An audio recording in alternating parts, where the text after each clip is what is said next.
Welcome back to work session 2 of the South Frederick Corridors Placemaking Charrette. We are glad you all were able to make it back to join us today. So I think y'all know the routine by now. Just wanted to say welcome on behalf of our project team, our Frederick County team, and our Renaissance Planning team. We are super glad that you're able to join us and very much appreciate your participation and the time you've put into this so far. So again, if you want to use the chat to introduce yourself, let folks know you're here, your name, your organization, and your favorite thing about Frederick County, go ahead and do that, and I'll just get started because we have lots of exciting things to get through today. Again, just some reminders for collaborating online. Please do mute your microphone if you're not actively speaking, just so we can keep background noise down and not distract folks. Please feel free to share your ideas, whether that's through the chat or verbally. We'll be going into smaller groups again today, so hopefully everyone will have a chance to share some ideas and opinions, and then just make sure we're all being respectful of everyone's opinions so that we can work together. So we do have a couple things we want to present to you before we get into our hands-on session, which I'm excited about. We're going to talk a little bit about Livable Frederick and connecting the growth framework that was developed for that plan back to the work we're doing here in the charrette and the plans that are being made for South Frederick County. We'll review what we heard yesterday and review some of those maps that y'all put together and show you what sort of that aggregated opportunity map looks like, which is pretty neat.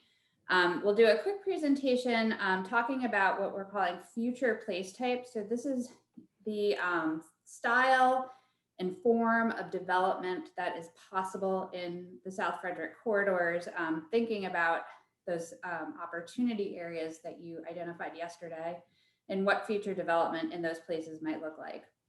And that's really going to be sort of the crux of the work that we're doing today, is thinking about the future form and type of development and where that might be located. And we're going to be doing another mapping exercise similar to the one we did yesterday. However, today's work will allow you to be a little more hands-on virtually. We're going to be using a platform called Mural, which we'll go through in a little bit more detail in just a few minutes. And then, like yesterday, we'll do a report out so that everybody can hear what was discussed in the other groups. And then we'll talk about our next steps and the work that is coming up next week. So I'm going to pass it over to Kate to do a little bit of connecting the pieces here for us. All right, thanks, Caroline, and good morning, everyone. And John and Dennis and Kimberly jump in here, but one of the things we wanted to maybe just kind of remind everyone of as we kick off today's session is, I think during our talks on Tuesday, there was some dialogue about, how much growth, what are we planning for, kind of who are we planning for, that sort of thing. And so wanted to just throw up the map again that came out of the Livable Frederick effort to show that if we think about the county as a whole and where growth is going, that this area really is targeted as one of those priority growth areas, if you will. It's where the infrastructure exists. It's where there's just opportunity to absorb more people and more jobs. And as we think about this exercise, this area, the South Corridors area is really critical for that. So some of the numbers just to throw out there again, by 2050, likely to see another 45,000 households and another 85,000 jobs. So if we can kind of conceptualize that in our brains and think about, okay, how much of maybe some of that future growth do we want to actually allocate into this area, and what does it look like? That's really our challenge moving forward. But the other thing is, the themes from Livable Frederick, which are up on the screen right now, really are driving kind of the way these elements and place types will come together. So we want to be thinking about, the key kind of vision themes of our community, our health, our economy, and our environment. So in all of this, while it's gonna look like we're putting a lot in this area, I think if you consider this area relative to the rest of the county, there's a good reason to do so. So just keep that in the back of your minds. So, okay, let's go to the next slide. Keep going, Caroline. Oops, sorry. Do you want me to cover the Yep. opportunity maps? Go for it. Great. So yesterday you all worked in your groups. Actually, sorry, that wasn't yesterday. It was 2 days ago. They're all blending together. To start to think about where opportunities for growth and redevelopment and preservation might occur in South Frederick corridors. So we used these colored dots. You all use the green dots to identify places that have potential in the short term, the yellow dots and sort of the midterm, that was that 10 to 30 year range. And then those red dots were places that might have potential to redevelop more over the long term. And then we use those blue dots to identify places that, maybe are probably never going to change or never going to develop. So what we did is we aggregated all of those into one composite map. So you can see all the groups results together sort of layered on top of each other. And I think the things that, two things stand out to me. One is that there's a lot of consensus on this map, which I think is great. But then there's also just a few spots where I think, maybe there could use a little bit of discussion. So for instance, I think one area that stuck out to me was the FSK Mall. And, some folks were like, yeah, that's ready. It's ripe. Like, let's do it tomorrow. Other folks were like, I'm not sure. Like, that might be a longer term opportunity. We're not really sure what's going to happen there.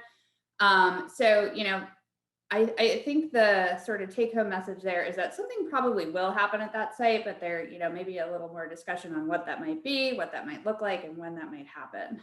Similarly, over at the Mark station, a lot of folks thought that was probably going to be a shorter term opportunity for redevelopment, but some folks were, putting the brakes on a little bit, saying, maybe not tomorrow, but let's start planning for something in the next 10 to 30 years. You can see sort of around the edges of the planning area, the western edge, there's, the single family development looked like most folks thought that probably wasn't gonna change. And then I think notably sort of down the two main corridors here that give this area its name, the 85 and 355, you can really see the green dots sort of stacked on top of each other there as places that are probably going to be redeveloped in the short term. So I don't know if anyone from Frederick or Kate wants to add anything that you're seeing on this map or any observations. Feel free to jump in. Or anyone from the groups yesterday. Yes. What does this composite reinforce or say to you?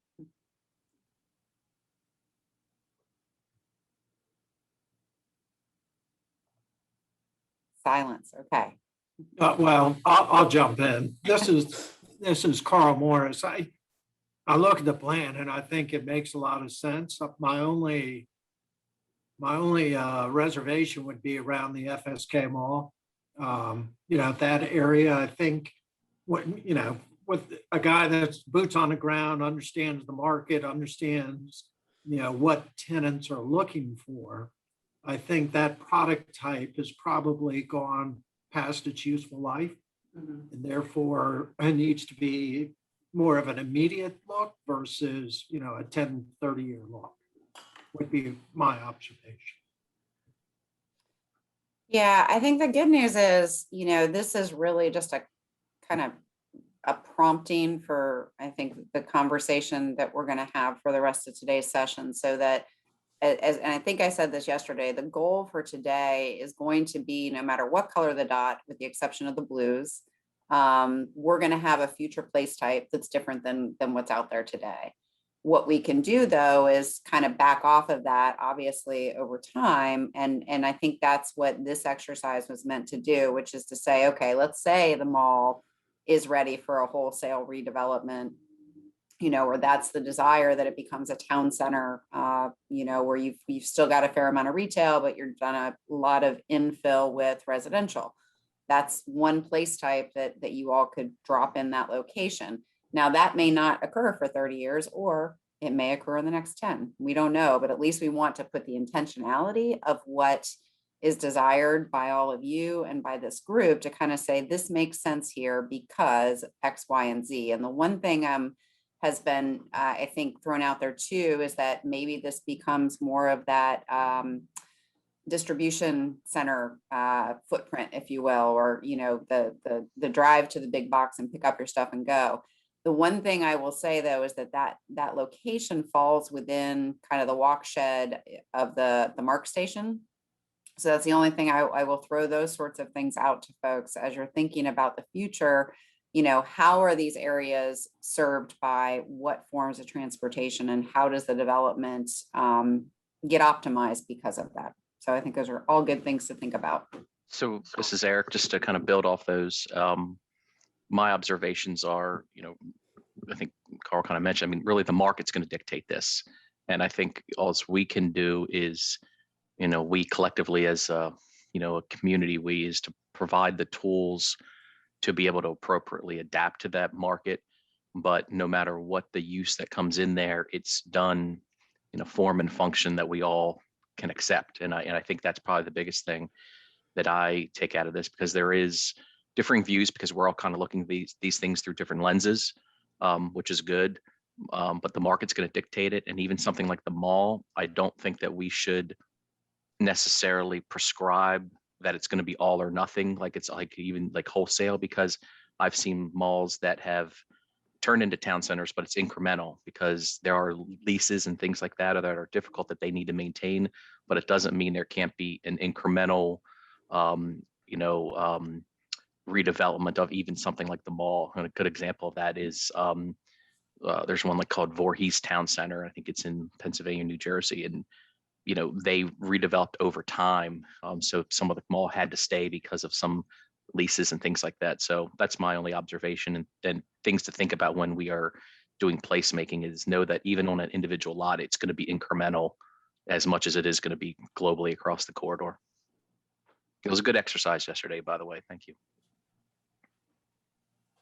Yeah, I'd kind of pitch in, this is kind of riffing off of what Eric is saying. I think changes in a redevelopment scenario are more like our transitions, like seasonally, where you don't just have, it's not like on March 21st, all of a sudden all the temperatures kind of go up to 75 and stay that way for 3 months.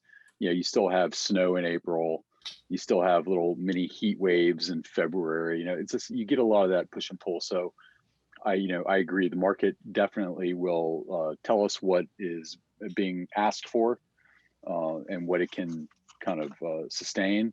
But it's definitely up to us to kind of establish an overriding vision so that in the end, we end up with something that we're happy with as a community. This is Faith Clarish. I just wanted to add on to the concept of incrementalism. And I think in the small group the other day, I mentioned this, but the other concern I have is that this has so little residential right now that any growth in residential, even if the future means other alternative transportation opportunities, we're still going to face an increase in car traffic and things like that. So I think that we also have to look at those infrastructure changes, because comes so being South Frederick, it could become a really choke point to getting to the rest of the county if we're not growing that infrastructure compatible to the growth of how many people are living in this area, how many car trips are really happening. So, I would hate to see that happen in terms of just when you think about even travel that takes place to other states that comes through Frederick County, and just what that could mean. I would hate to see us become Northern Virginia on the traffic front, So the incrementalism concept, I think, is appealing to me, so that we're doing concurrent things smartly. Yeah, I'd like to jump in too. I think that without a doubt, the only way this area can redevelop over time is incrementally. No one's going to come and buy up all the land and do one big project or anything. So, we definitely need to think of this in terms of timing, and I think that's one of the reasons why this exercise we did on Tuesday is so useful. But I need to reiterate too what Dennis was saying, that unless we take this incremental approach, which sort of by nature is a necessity in terms of how this place will grow over time, we can take that incremental approach. In fact, we have to, but we need to do that relative to an end goal, to a vision that we need to clearly define today. And that's not to say that that vision can't change over time, but we need to have that kind of end goal in mind so that as we make these incremental changes, we can respond to sort of the demands of the moment while also trying to direct those demands towards this ultimate outcome. So the vision is very important. Yep. Yeah, and I would just make one final comment, and hopefully each group can get past this. I know it's really, really hard to not have this map in your brain when you start putting those chips down. But what the goal of putting the chips down is to come up with that long-term build out vision. How we get there and how incrementally it comes to be is to be determined. We want to at least get a goal in mind about the place characteristics and that sort of thing. And then that can further inform the ultimate policy recommendations that come out of the process. So think big and bold. I think that's what we're saying, long term, knowing that all of this will be driven by the market, driven by policy changes, and driven by incrementalism. I just need to jump in a second, and maybe this is just the way my mind works, so maybe that's different than everybody else's, but I agree with John, and I want to, reinforce that in the sense that, who are we primarily doing this for? Is this for the folks who live in the county? Is this for attracting businesses and tourism and people outside the county, or some mix in between? I just feel like if we don't speak to some of those high level notions and concepts, for me, this is kind of working ground up as opposed to top down.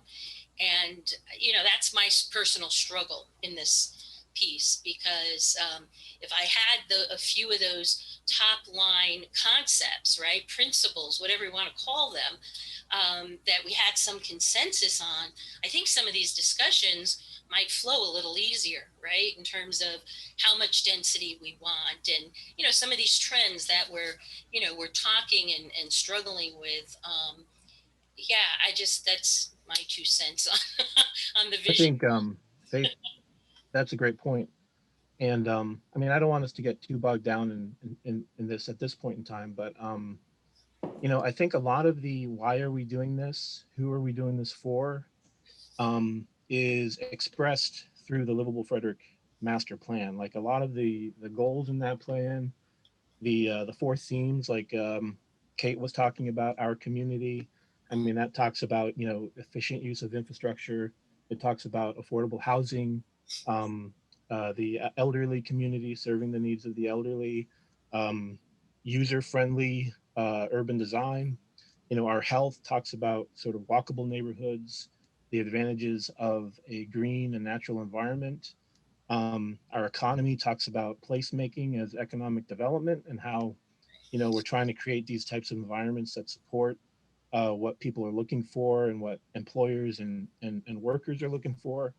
And the environment, it talks about concentrating growth so that we're kind of limiting the spread of development out into the countryside, out into areas of natural resources.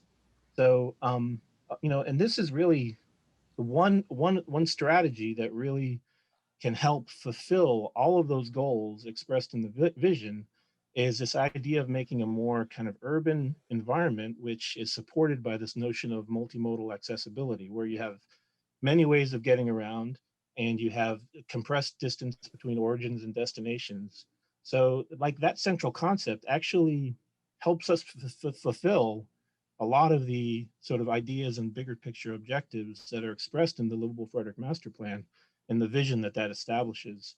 And the one place in the county where we can do that the best is right here in the South Frederick corridors, largely because of, you know, its location, all of its endowments in terms of infrastructure, sort of the real estate trends at play, the physical configuration of the sites with a lot of the open air parking.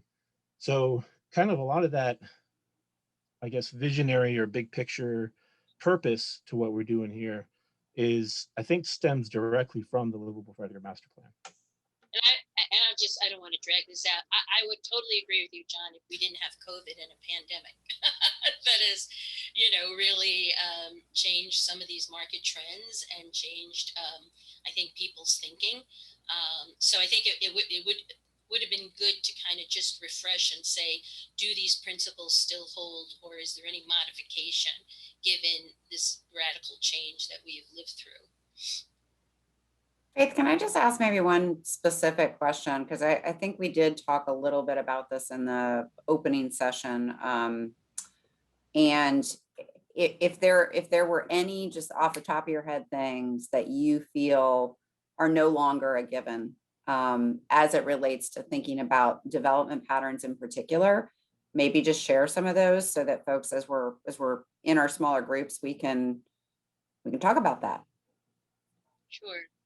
I mean, I think the question of what ratio of density, we're looking at, and I think that what we may have thought 2.5 years ago and how we may look at that today when we see people moving from these high density areas and seeking out Frederick, because you know what I mean? They want the yards now, they want, they want spaces for their children to play safely and stuff. And this is one pandemic. Hopefully we don't have another, but if you look at those projections, it's very likely another kind of health situation, maybe not as dire, could occur in this time frame that we are looking at.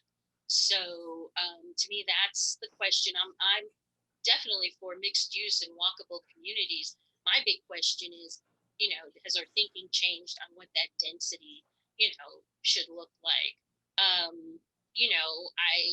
I think we need to think carefully too about, because of that, things like our transition areas from one space to the next, and the opportunities, since this isn't already a highly developed area, to think about those transitions. What are we buffering against? What opportunities in those transition areas would we be trying to create?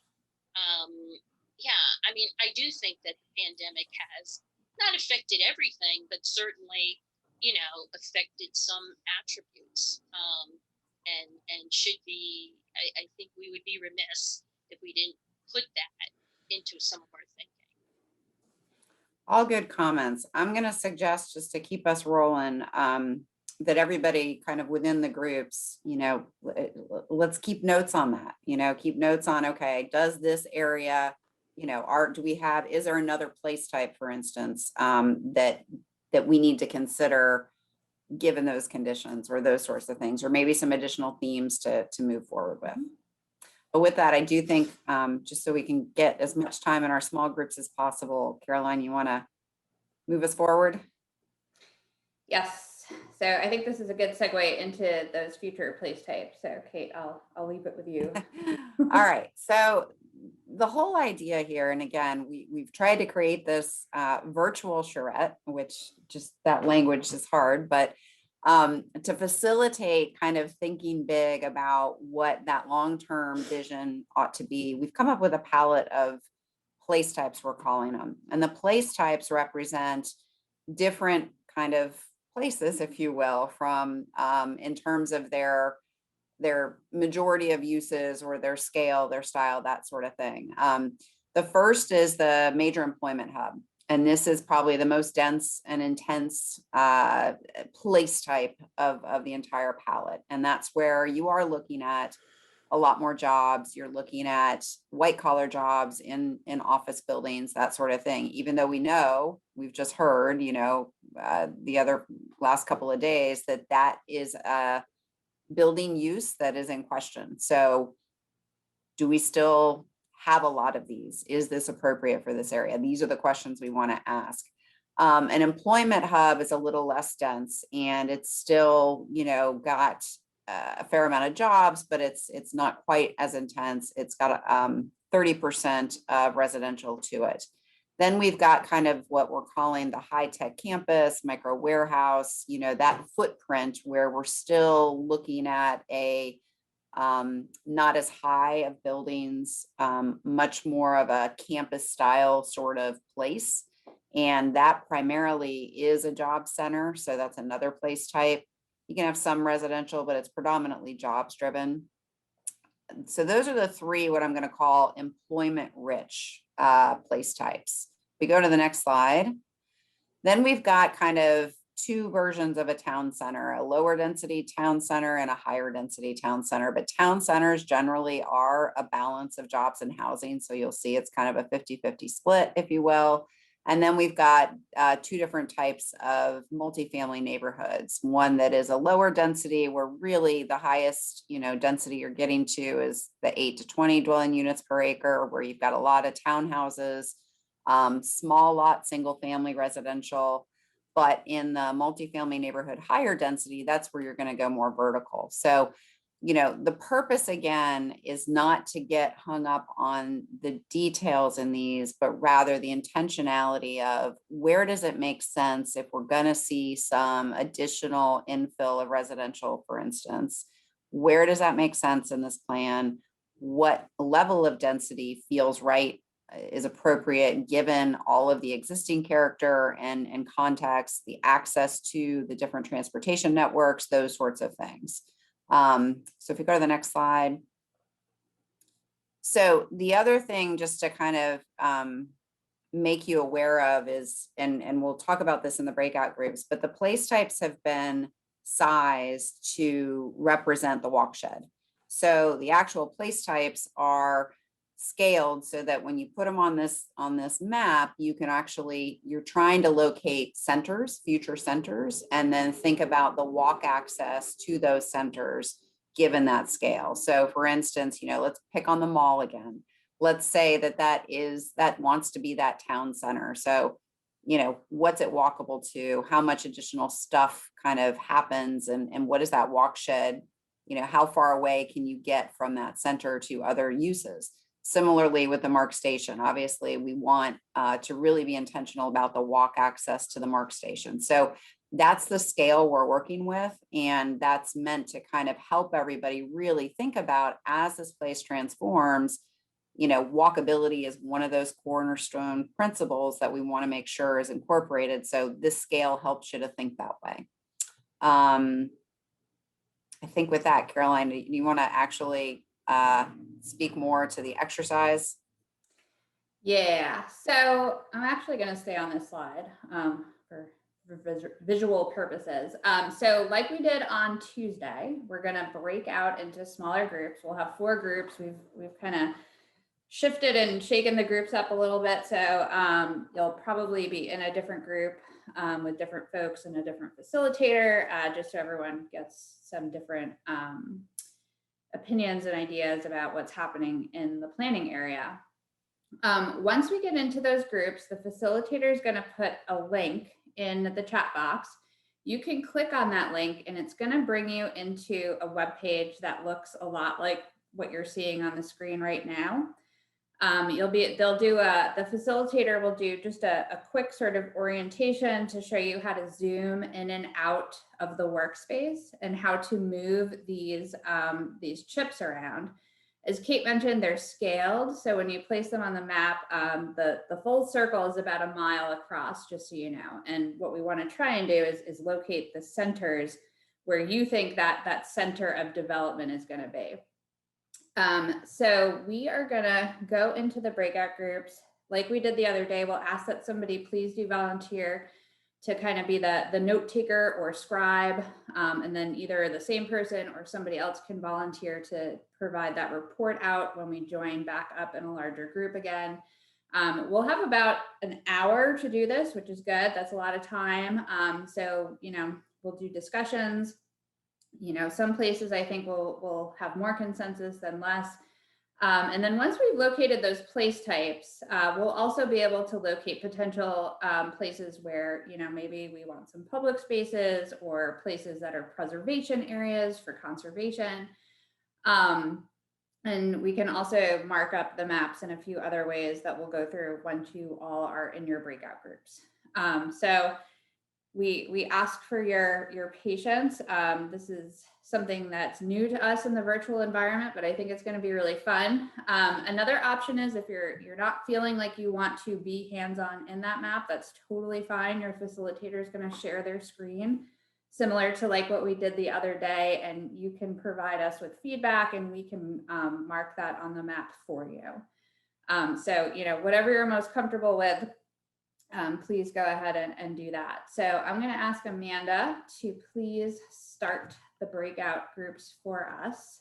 Yes. And just one other quick note just before we start the breakout groups. So when the facilitator does drop the link into the chat box, that link, the platform we're using works in any browser except for Internet Explorer. So if you put it in Chrome or Firefox or any other browser, it'll work fine. It's just not compatible with Internet Explorer. So just a heads up. Amanda. All right, I will now be sorting you into your group. So just give me a second here.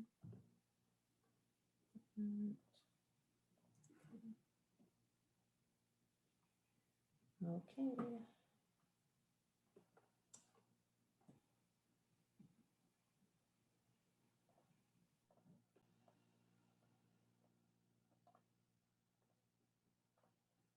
Okay.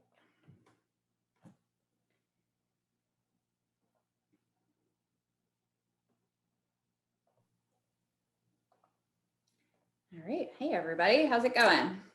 Good. Great. Let's maybe first do a quick round of introductions and then we can move into the mapping program.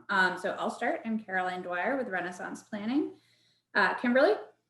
I'm Kimberly Golden Brandt with the Livable Frederick Planning and Design Office. Great. And Kelly?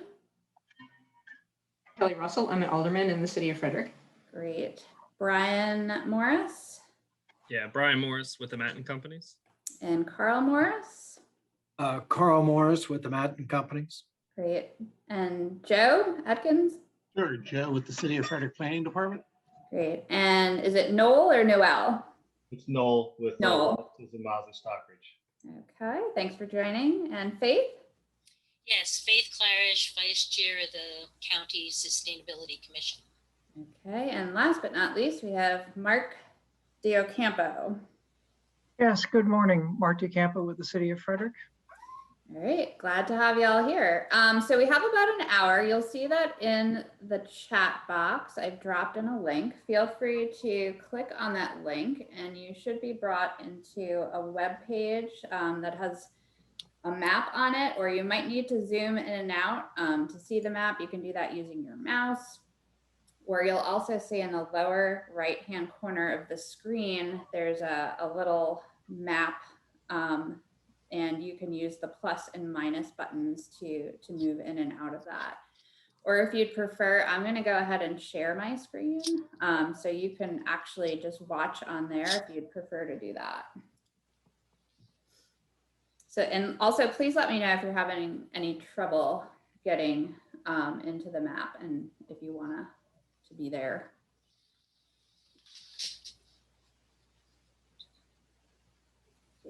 Are you able to see my screen? Yes. Yes. Okay, you can see the map. Yeah. Yep. Okay. Yeah.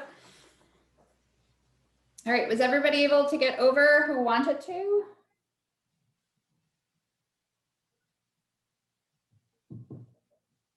Okay, so I'm gonna just give you a quick orientation for using this platform that's called Mural. You can all see my cursor and I can see you. The extent of the map or the page that you're viewing is personal to you. So you can zoom in and out as you'd like to see things closer or further away. And that doesn't affect the view of anyone else, which is kind of fun. So if you're watching on the screen though, you'll only be able to see what I'm seeing. So the goal today, what we're trying to do is Kate introduced all of these different place types that we've kind of been alluding to. Each one of those place types has an associated chip or circle with it. So we have the major employment area is kind of this blue one.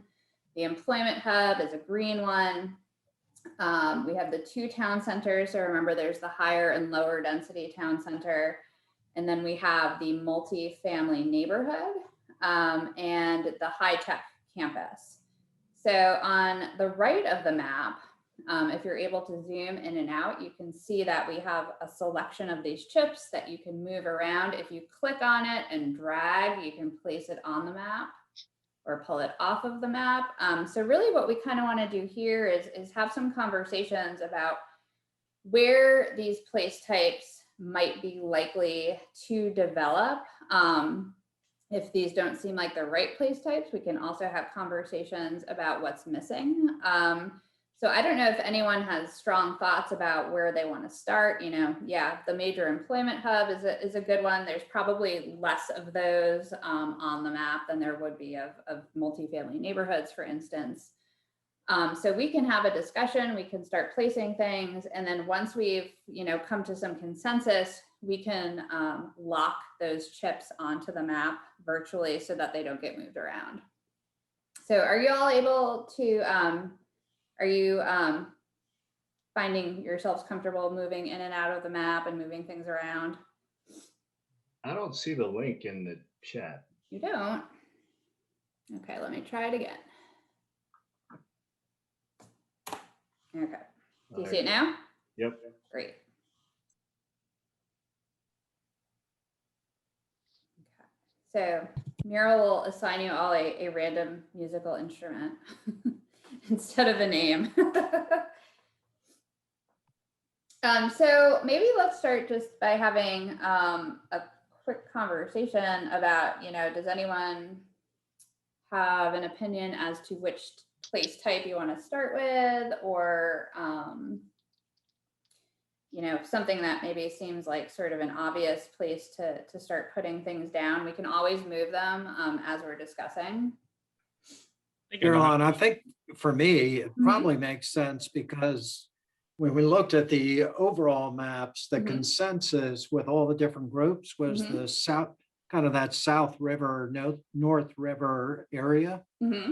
Right. And, I guess my thoughts are that the consensus was that we're going to change for the next 30 years. It's currently, the high-tech campus, I guess we would call it. Okay. Right. So Sure. I think those are kind of easy ones to click off. Okay. I don't know if anybody else has any other thoughts. No, I would agree with that, and I would also say by the Mark station, that's probably kind of an easier on, where it should probably be the multifamily neighborhood, probably higher density.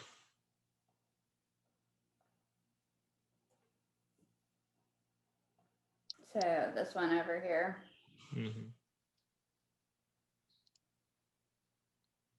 Would you say it's multifamily high density, or would you say that's more town center?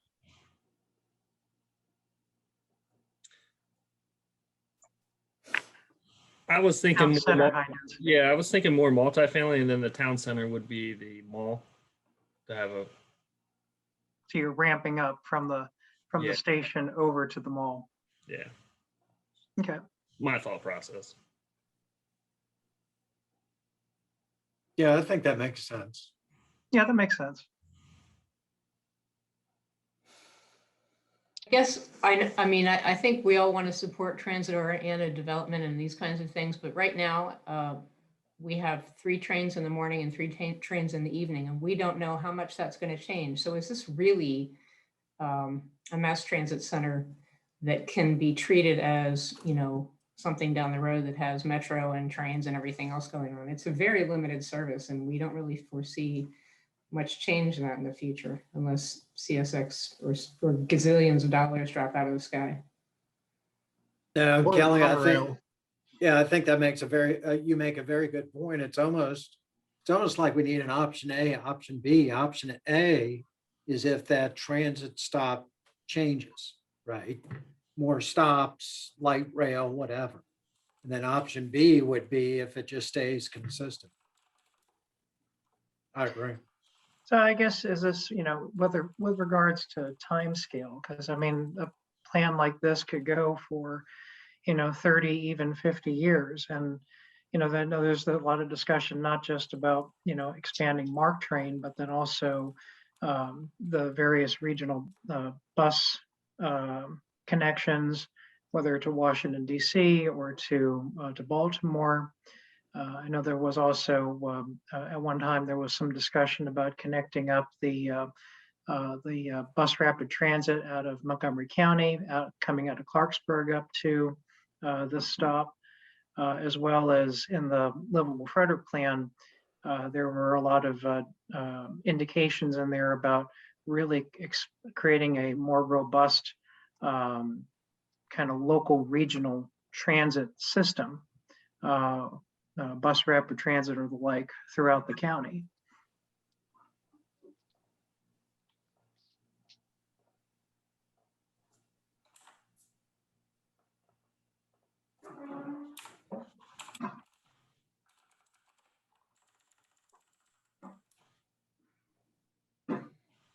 Kimberly, do you have any insights into, potential transit service in that area or improvements that may be planned?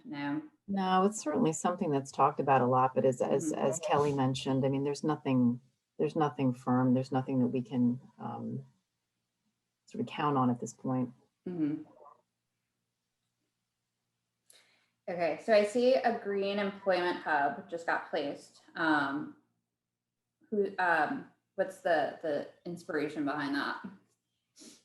I think it's kind of an obvious one. There's existing residential there. There's existing employment that's going up and some future opportunities for more employment. So, Okay. And it's walkable to Westview Promenade. So it's kind of a low hanging fruit at this point. Gotcha. What about this area, the Grove Park, this area that's sort of the transition between the county and the city? It's the city-owned portion or city-controlled portion of the planning area.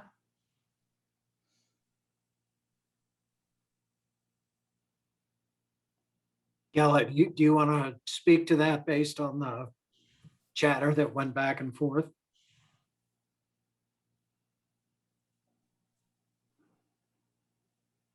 Am I unmuted? Sorry, my mouse is doing crazy things and I couldn't get it down to the microphone button.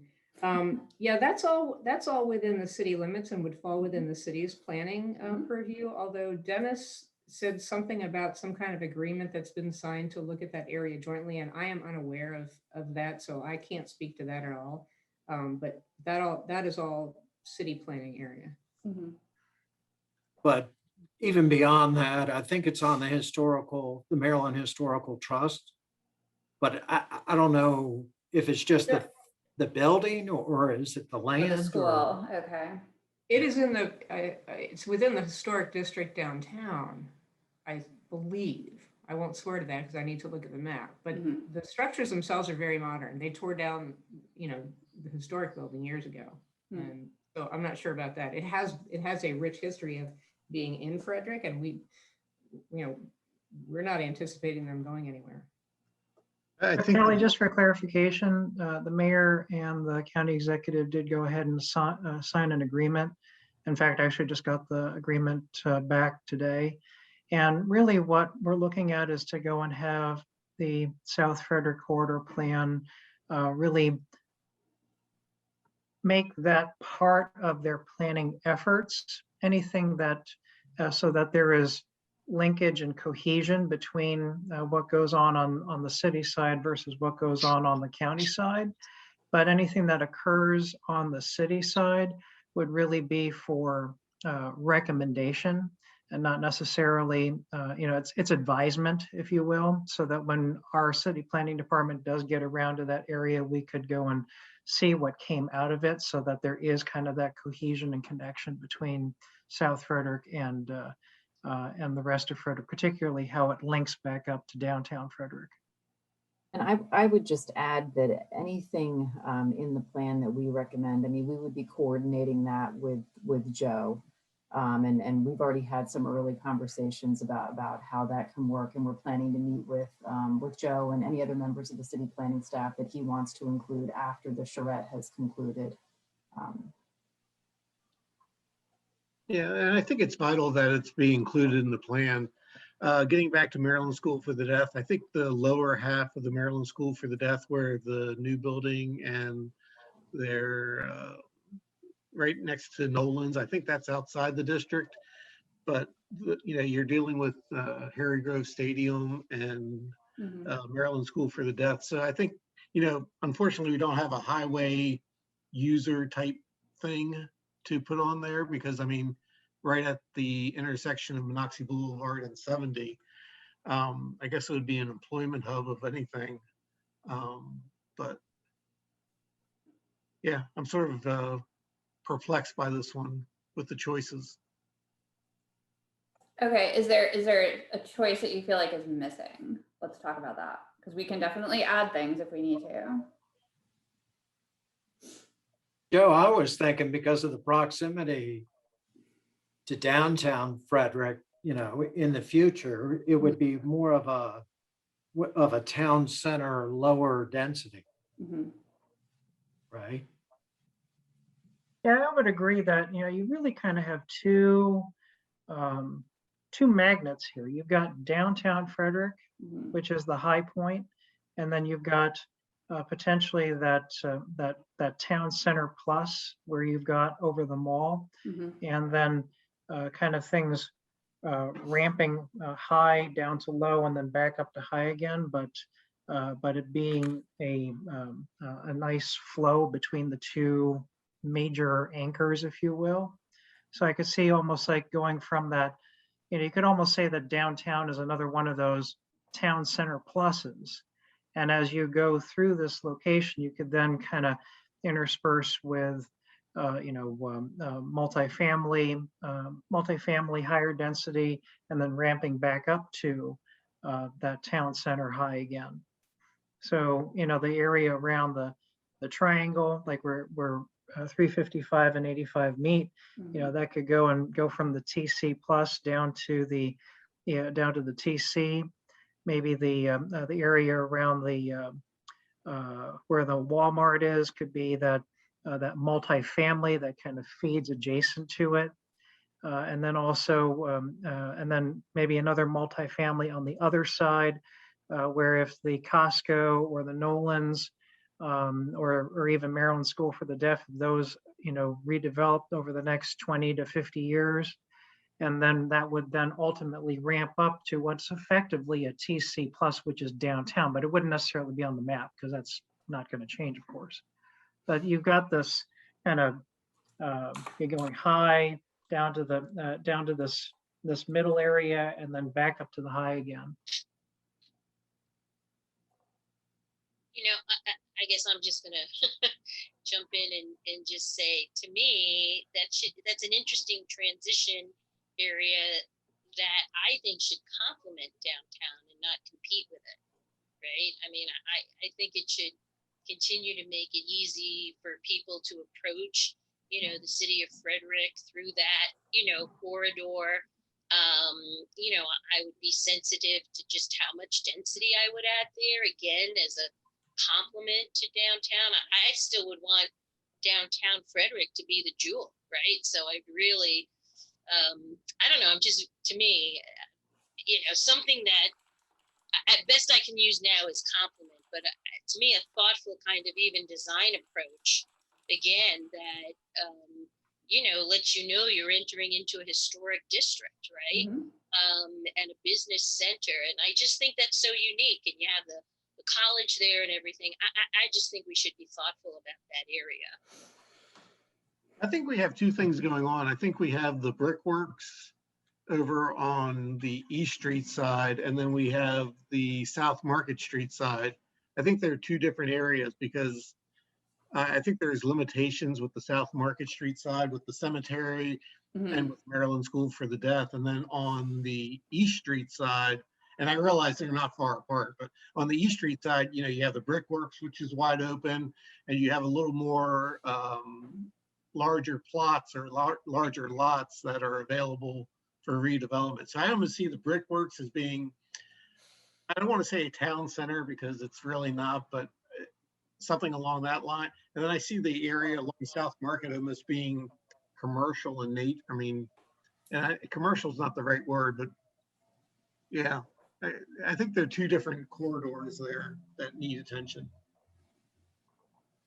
Well, Are if you you- thinking, Joe, that so the area around Brickworks would really be more that multifamily neighborhood plus the higher density, but then the area around the Costco would be much more that multifamily lower density to kind of complement downtown? I know they're not really far away from each other, but you know, one side or the other. Yeah, I'm torn. I'm really torn with the South Market Street corridor. I don't know what to do with that. I'll just jump in and say that one of the things that I find really unique about Frederick is that it has hard borders around it. You know where the edges are, except for this area, where it just melts into this South Frederick area. And, you know, having grown up in Rockville and watched the borders of Rockville, Gaithersburg, Germantown all just sort of meld into this big metropolitan area, I really fear for that. For the city of Frederick. I want the city of Frederick to have a distinct edge, so you know you're in when you know you're out. Mhm. I think I'm speaking from the same vantage point too, because I lived in Rockville for 15 years, just while that whole transition was happening from farms to, you know, much denser development. And I agree with you. I think we need to protect the transitions into the city and make them, like I said, thoughtful. So whether that's low density types of, you know, lower density types of development so that they're compatible with, you know, entering into the city. But yeah.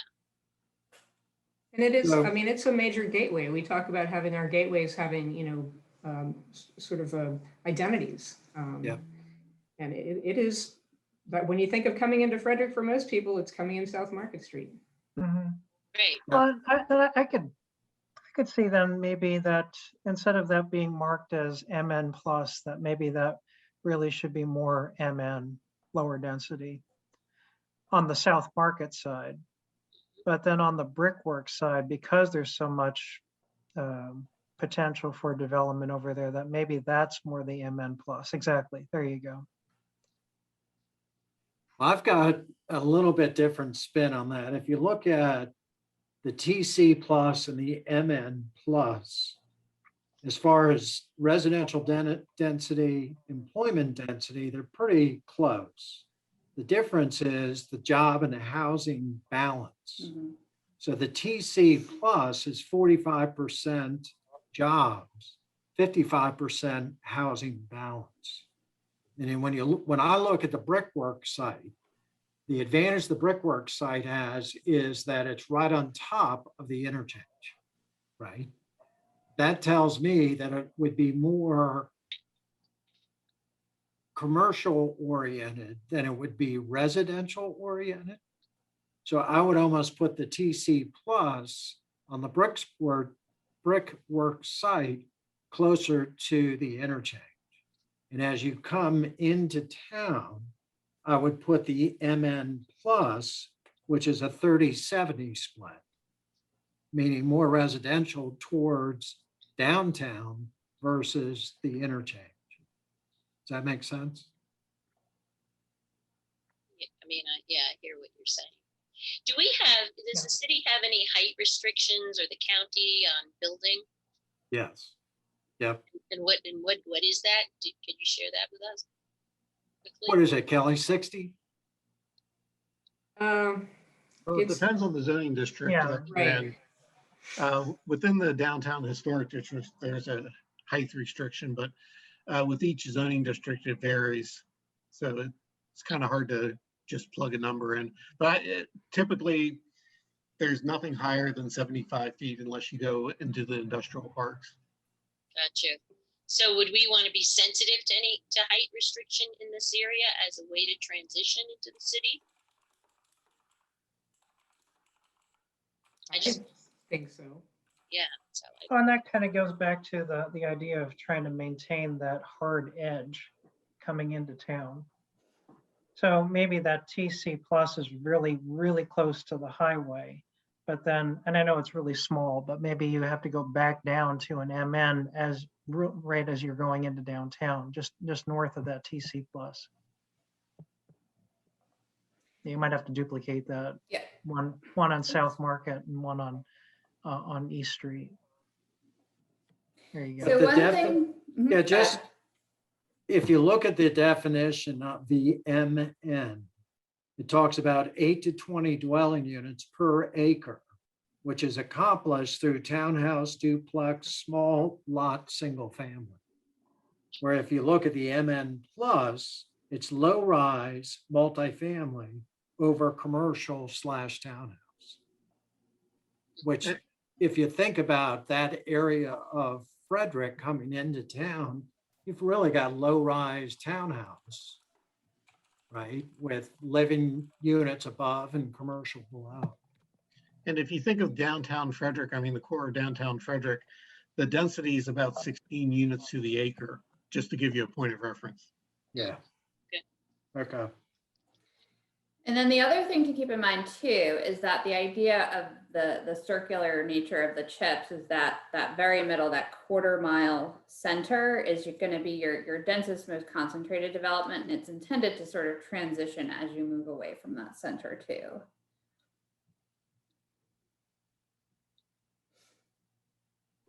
That's all good discussion with the city. We're supposed to focus on the county. Well, and the thing is that that triangle right there is, as far as this map is concerned, it's very tight. Although it's a lot of area. Yeah. But that is kind of the apex of the plan. Mhm. Now, how I about the agree. area by the Walmart and the Sam's Club? What would you call that area? That's a tough one for me. That really is. Because I mean, there's a lot of development potential in all of those big surface area parking lots. No, I don't disagree with that, but it's, I mean, what was that, Caroline, like a 30-year window? Hold on, let me go back to our map. Let's see, the Walmart, yeah, that was like the 10 to 30. And in our group, we had that listed as the 0 to 10. Mhm. But in the area of the industrial parks just below it, closer to the highway, that was going to be retained, probably indefinitely, because there's such a need for that type of industrial use in the Mhm. county. There's very few of it. So I'd almost say that by the surface parking lots, by the Walmart, that could be an MN plus that complements the TC right across the street. Mhm. And then the industrial area to the west, mark that down as either, in this list, probably be the HT, the high tech campus. I could buy into that. That's kind of over here. Yeah. Well, this is very difficult for me, I will share, because in my mind, our county should be directing and driving development into the corporate limits of the city of Frederick, where we have annexed land and have facilities. So it's very hard for me to really be excited about seeing all these kinds of uses just outside our borders. Particularly, I mean, Carl, with the Wren Farm, we just annexed that for, industrial use, and we're talking about putting it down here, and like, no, we want this kind of stuff in the city. So just to be fair, that's kind of where my mind is. That's a fair point. On that theme, Kelly, I don't know if I missed it or not because I couldn't participate with the full session the other day, but has the county or Renaissance been successful in contacting Pennsylvania Real Estate Investment Trust on the mall? I don't know. And I Can only I say that because talk to them? we've represented them in the past in Mhm. development of the pad sites and some other things with the Dicks. And I know they had some management turnover. And then when I was trying to get them alerted to this process, they were undergoing the restructuring. But, again, town center, what I heard when I was speaking to them early on was that, the redevelopment, and I know the other map maybe showed it in the appropriate time frame, but there are a lot of interlocking parts. They don't own in fee simple all the property there. Some of those pad sites are owned by other entities. Macy's owns its own spot. A lot of the anchors have done very well. So Dick's apparently has been knocking it out of the park. So I don't know, the town center plus, everyone's just kind of assuming that that's appropriate for it, but I was curious what Preet thought about that. Yeah, and I was just going to add to in addressing your question. I mean, Dennis did reach out to them, and we've had real difficulty. And I know Rick mentioned on Monday, the leadership change there, but we've reached out to them any number of times, and it's just sort of hard to get like the right person. We still haven't gotten the right person. Yeah, so Julie Rohm, R-O-H-M. Okay. I traded emails with her yesterday. Okay. It sounded like someone got her an invitation, but she wasn't able to participate this week. Okay. But again, with I guess what's involved with the ownership of the parcels there, and then sort of the business model and the leases. I don't know. Again, depending on the time frame, I'm not sure whether Town Center Plus, whether that's something Preet is interested in there or not. Yeah. I think I might have accidentally moved something off the map unintentionally. I don't know.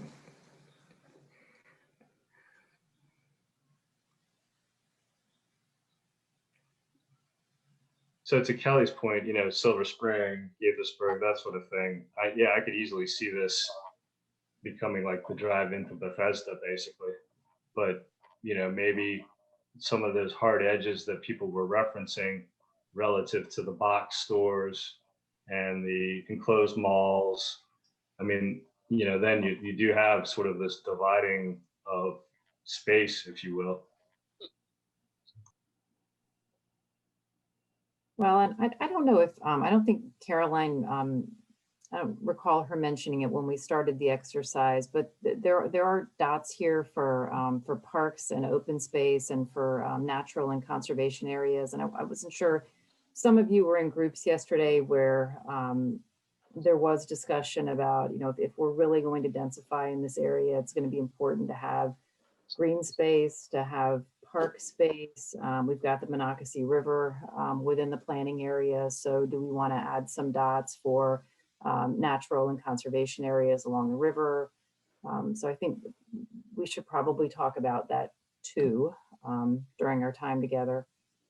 Yeah, thank you for bringing that up. I was waiting for the appropriate opportunity. Yeah. Because, I had the experience during the pandemic of going down to Black Hills Park, which, 10, 15 years ago had one level of density. And when I went, it was a scary level of density. And the one thing I appreciated coming back to Frederick is how many parks are low density and how people were able to get out, walk, not be fearful of coming in close contact with others. And quite frankly, it probably helped my sanity that every day I was able to get out, get down the road to a park that, I didn't have to worry. And there was plenty of space to social distance if I needed to. So I think it's really important that if we're I mean, this is one of the post-COVID trends, you know, that I was referring to, that if we're going to increase the density, we shouldn't have little just pocket parks. We should have parks of a size that people can be in there and be safe with their children, with their family, and distance properly. So, I mean, granted, that may be a certain amount of space and we may not have too many of them, but we have a unique opportunity at this point, since there are some, you know, undeveloped parts here, to really put something like that in this area.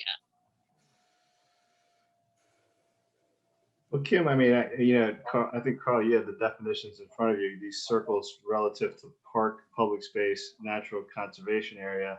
I'm sure there's something specific in them, but these other tokens, you know, when you go into the county for development of any type, you have, and the city, since we're talking about that part, to the north of this, you already have built in parkland requirements. So I guess, Kimberly, some more precision as to what you're talking about. Are you saying we need to cite a public, you know, because all of these little tokens are going to have parkland requirements, basically. Town Center Plus, even HT, right, Carl? I mean, there's, you're going to have to provide that. It's just, it's built into the regulations already. Yeah, I think we were just thinking if there's some, I'm sorry, go ahead, I'm Caroline. gonna say it may be built into the regulations, but it doesn't necessarily guarantee the kinds of spaces that Faith was talking about. You know, you can build a high density apartment complex and have bunches of little spaces, and it's not like park. I've seen plans where, you know, if you highlight all the open spaces, you've got like little bits of green dots all over the thing, which counts and adds up all to the same thing, but it's not the same space. Well, then that probably folds in one of these other plans that you get. I mean, I know the county has these sort of, there's the agricultural infrastructure plan, then there's probably a park infrastructure plan. So it's kind of like looking at it in a vacuum without that. I mean, what you guys are talking about is that park infrastructure plan. And so, yeah, okay, if the county wants to buy FSK Mall and put Centennial Park Part 2 there, then that's in the infrastructure plan, right? Well, I mean, we have a land preservation and parks and recreation plan. I mean, you know, the state requires us to have that to be eligible for program open space funding. And we're actually in the process of updating it right now. But, you know, in meeting with our parks and recreation staff, when we started working on this plan, I mean, you know, they're not looking at the planning area as it exists today.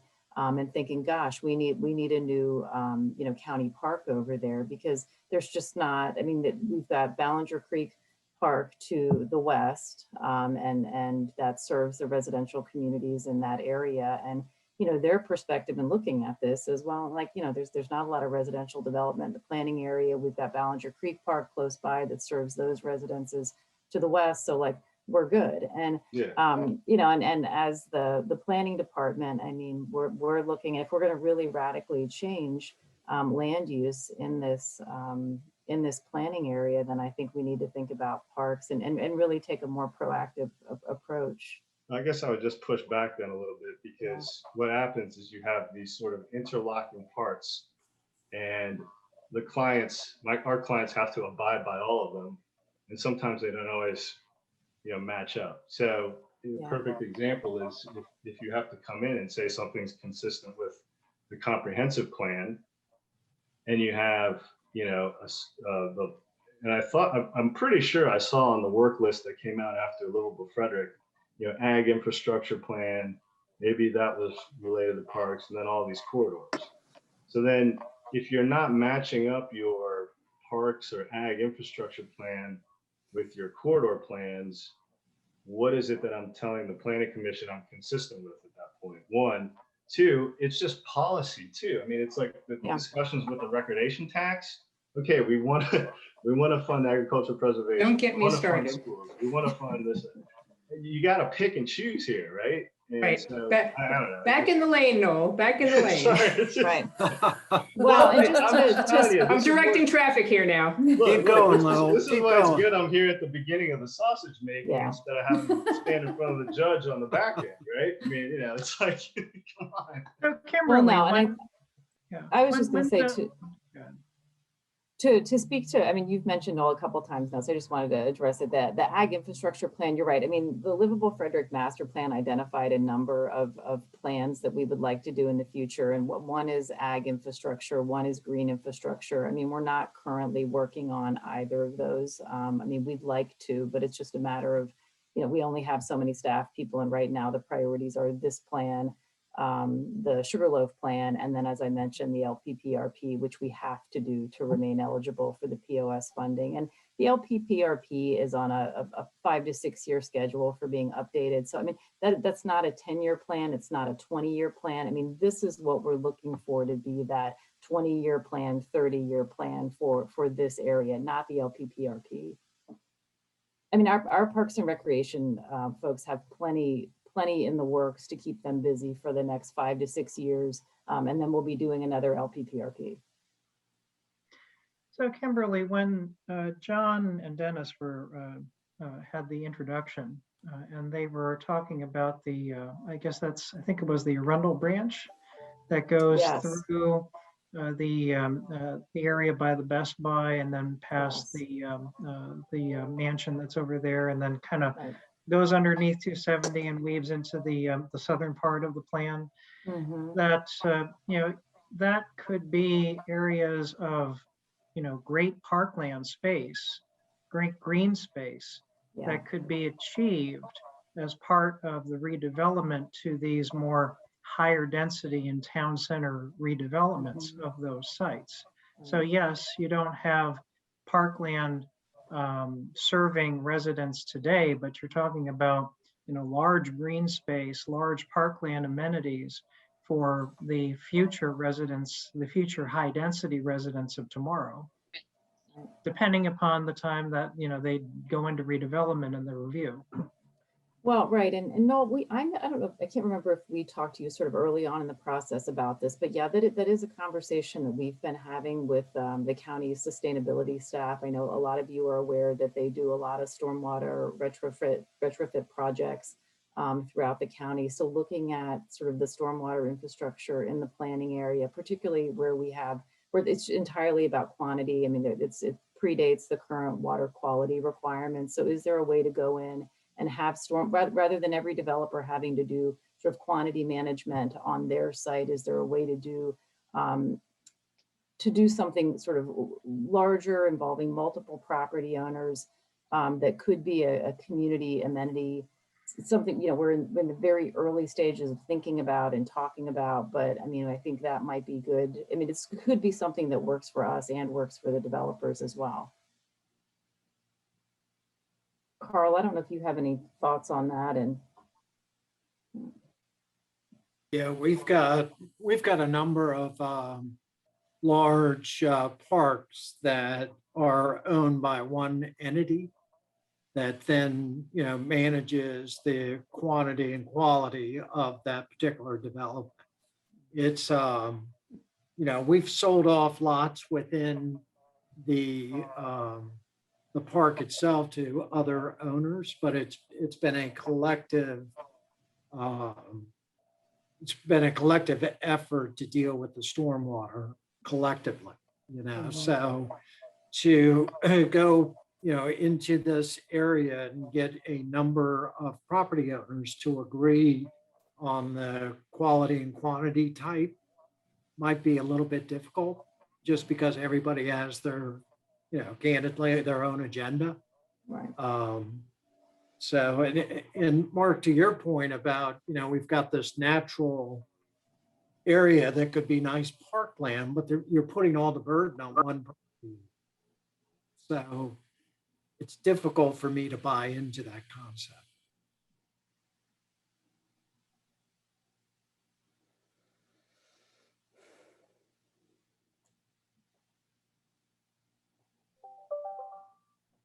Not sure if that answered your question or made it more confusing. You answered it.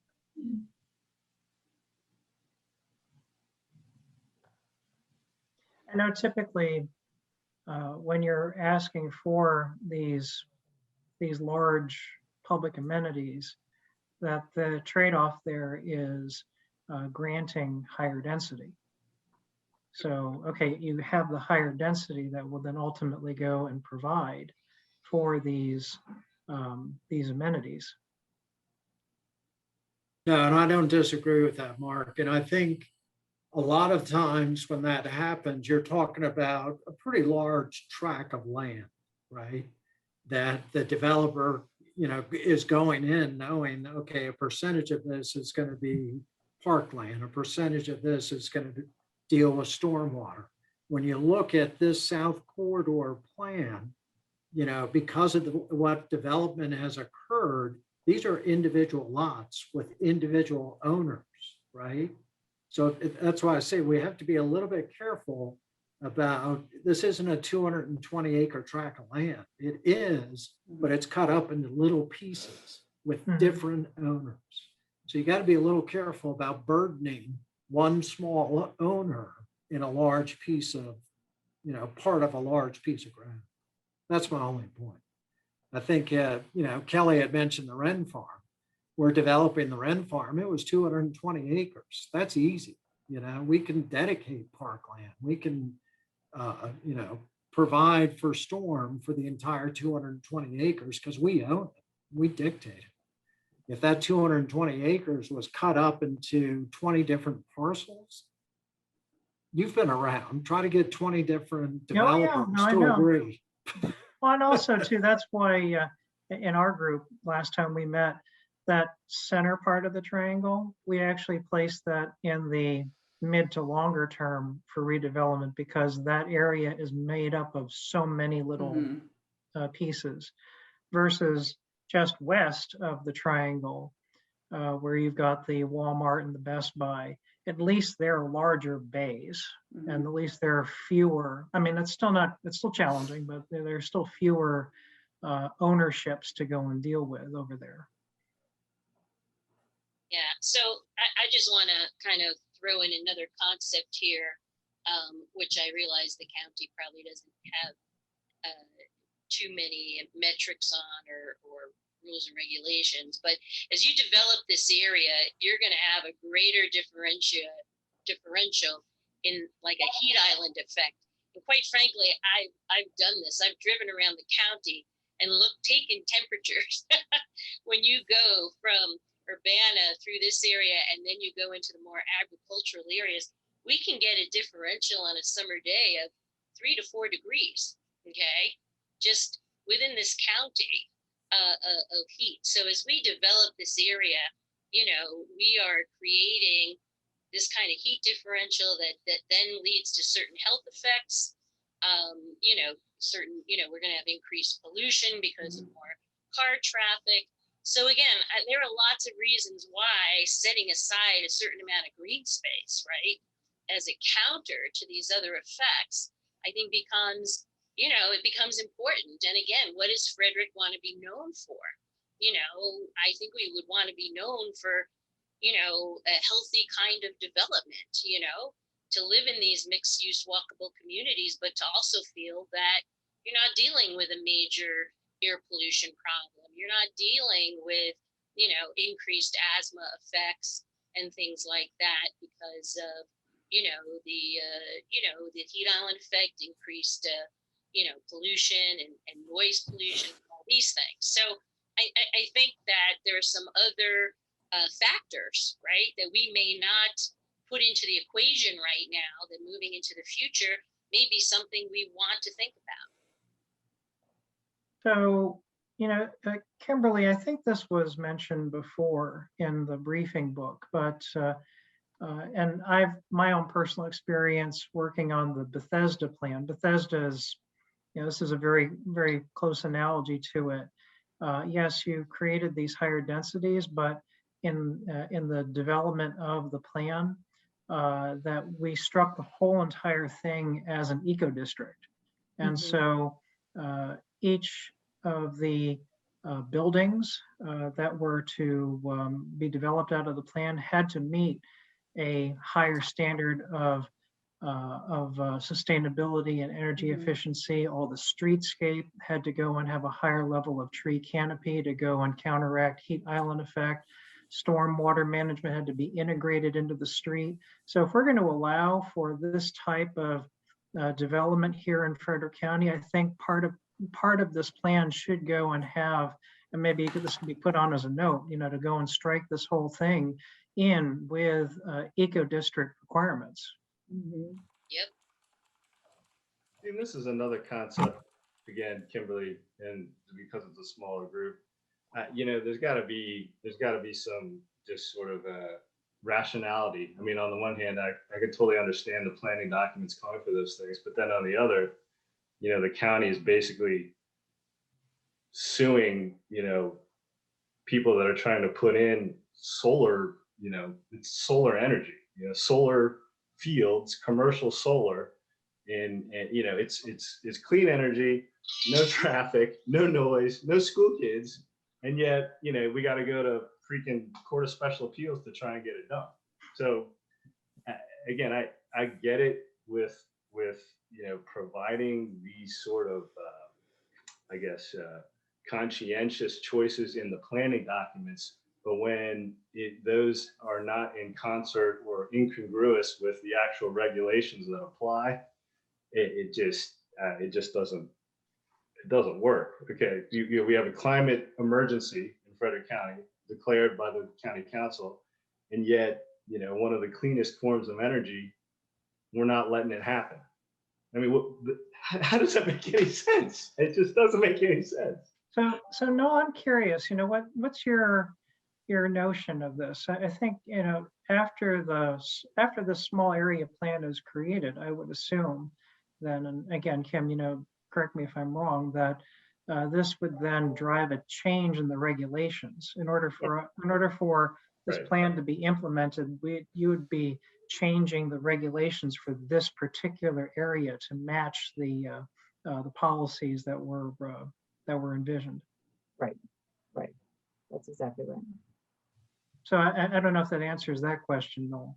Yeah, I mean, if there is, I guess the cases I'm talking about obviously fall outside of this this particular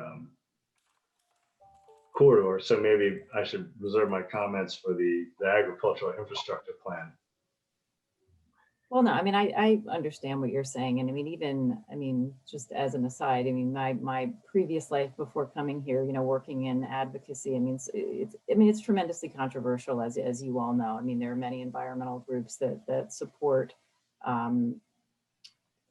solar, industrial scale solar on agricultural land, particularly if it's not prime agricultural land, because of just what you've mentioned, Noel. I mean, we have a climate crisis, and there are other groups who feel like we got to figure out a way to do this where we keep our agricultural land and we do more to incentivize, rooftop and parking lot, and those locations aren't always where people can connect into existing power infrastructure. I mean, it's all very complicated, but I know what you're saying, Noel. It seems inconsistent.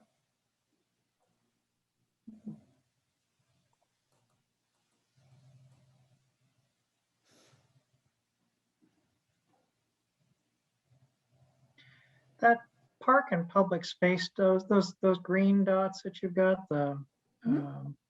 probably if we could go and try to find that Arundel branch and strike that line in there somewhere with the dots. Because there's got to be a balance here. You got the HT and the TC in there, but we have to make sure that we mark out that there's got to be some kind of here. Yeah, like in kind of starting like almost in between the HT and the TC and winding its way through underneath 270 over to the west side. Yeah, let me see if I could get it in there. So I guess it'd be more like here, and then kind of winds its way this way. Am I doing this right? Yeah. It actually comes between Walmart and Kohl's, comes towards Guilford Drive, then continues the back end of Common Market, and I think that's Miscellaneous Metals, to Industry Lane, and then to Industry Lane to 270.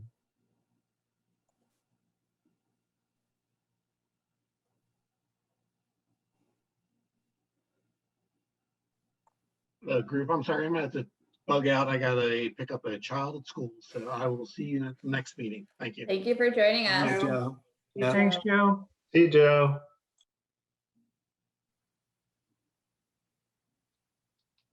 Yeah, Mark, if you look at that, that's a natural divide. That's similar to what they did with Ballinger Creek and in the trail system, the pathway. So once you jump across 270, it continues. Yeah, you could almost see where it picks up down here. Yeah. Yeah, to that area. Right. So you just keep Yeah, on and moving. eventually it runs into Ballinger Creek Trail. Correct.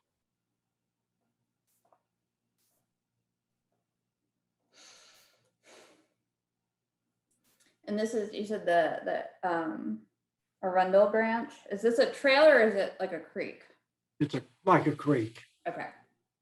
I would And call I it think seasonal at best. Right, and I think some of it's culverted, right? So, there's a Right. lot of opportunities there to go and, re-daylight that and turn it into, a much more seen natural feature.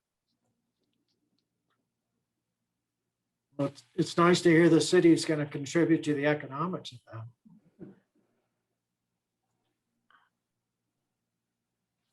So we Things- have, Maybe, I didn't maybe through see that Kelly go recreation like tax. Thank you, Kelly. Here we go. Here we go. so we have about 3.5 minutes left. One thing I see is that I don't think we have anything directly over the existing mall property. So I don't know if we want to commit to something there. I thought we did have the TC plus over Yeah, I there. thought we did too. Maybe it just got I, moved. again, I clicked on something and I might have moved it off It's okay. unintentionally. I'm not putting my mouse anywhere near this map. Okay, that's not a problem. Great. Okay, so we are gonna need someone to sort of summarize the things that were discussed. Does anyone want to volunteer to take that on? It can't be me, sorry. Thanks, Mark, for volunteering. Thanks, Mark.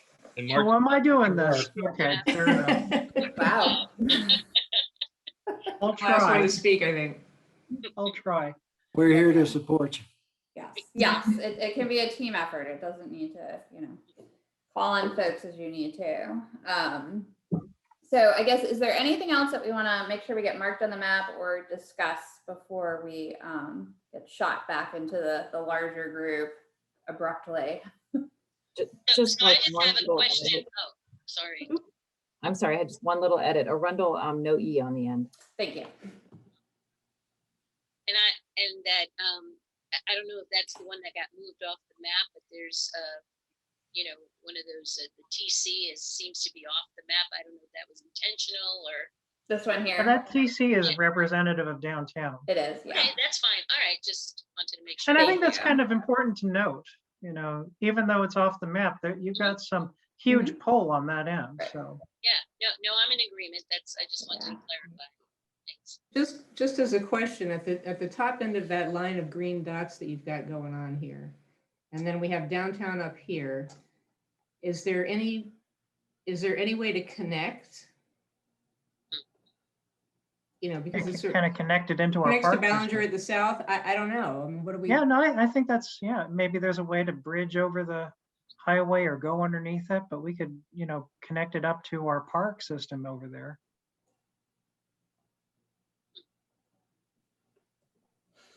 Just thinking. I think all you need to do is just kind of throw another dot across the street.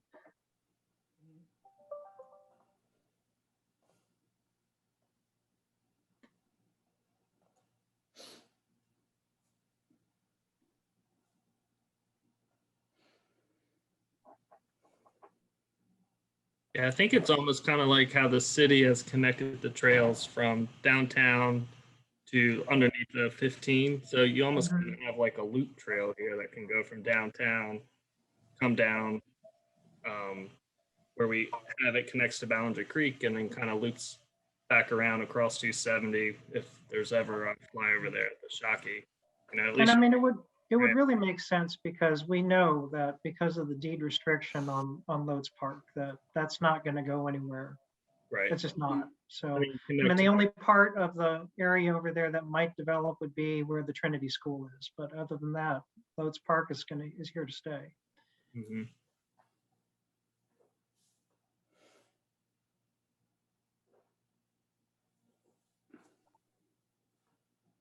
So let's move that over a little bit. Okay, we have 60 seconds.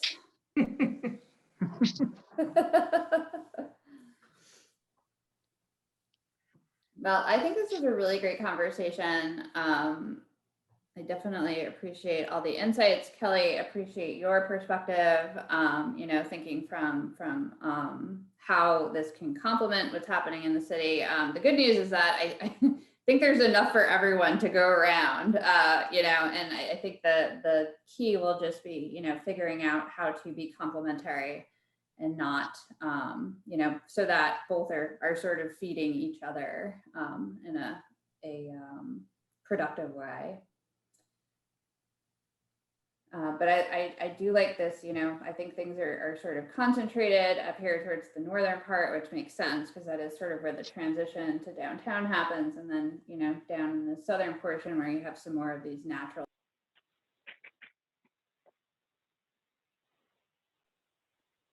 I feel like I've gone through some kind of a time portal. You have. Is it 2027 yet? Not yet. Rush. All Miss right. deadlines if it's 2027. Yes. I think we have, yep, everyone's back.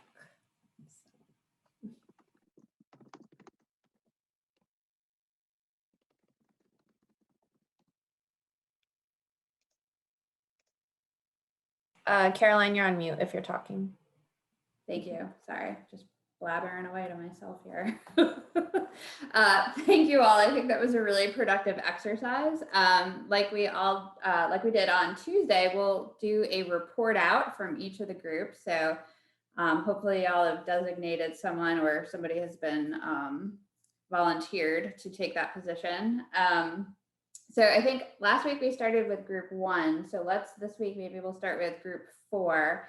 So if you want to go ahead and share your screen and your volunteer can give us a quick debrief on some, maybe like 2 or 3 key things that you discussed or something really exciting that happened.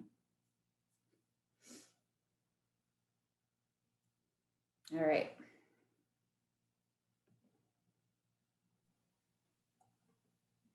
I didn't necessarily volunteer for this. It was more like take one step forward and then everyone else takes one step back. So here I am.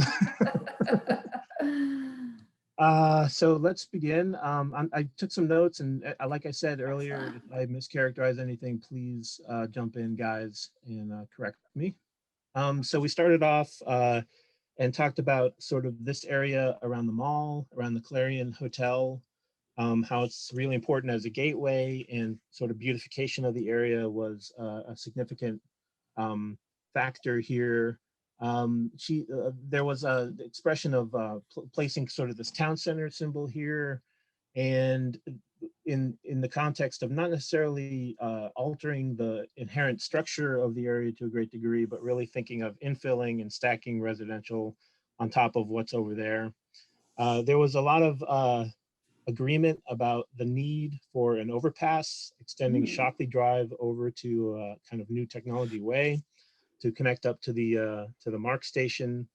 Originally, this was thought of as purely an overpass, but also the benefits of thinking of this as some form of access to 270 going south and coming from the south was put forward, and there was agreement about the importance of looking at that overpass as an access point. So up to the north, we looked at the notion of a town center circle and then a high-tech disc along north of Reichsford Road, especially this notion that the high-tech building type could potentially sort of accommodate residential types as well. So thinking about this mesh of the high-tech office type of use as well as residential, and how those can kind of be compatible from a design perspective. So this location here to the north of Rexford Road was seen as a potential place for that, as well as a town center dot here at the Frederick Brickworks site.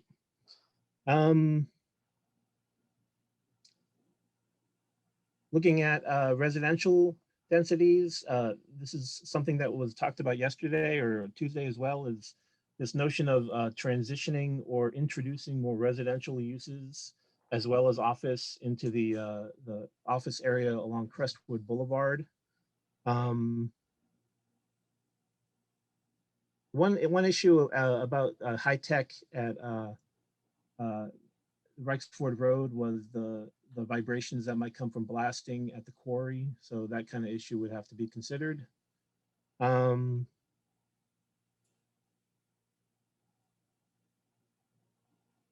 The connection between the mall and the MARC station was talked about as being important as a destination, and how there would be, it would make sense to provide some sort of a public space feature to connect the two nodes, as well as provide sort of central gathering space for public events and that sort of thing. And if I'm, like I said, if I'm mischaracterizing any of this, please jump in. We heard from, we heard about the battlefield and concerns about the view shed, and how like the development basically right against the battlefield would impact the battlefield. The battlefield did a view shed analysis and found that in some locations you can actually get a significant amount of height to the north of the battlefield without it visually impacting the battlefield itself. But even so, there's a strong need for buffering a development to the north and to the west. Also, the desire for there being a balance of people using and enjoying the battlefield, but not sort of using it to death and sort of it making it into too much of a destination.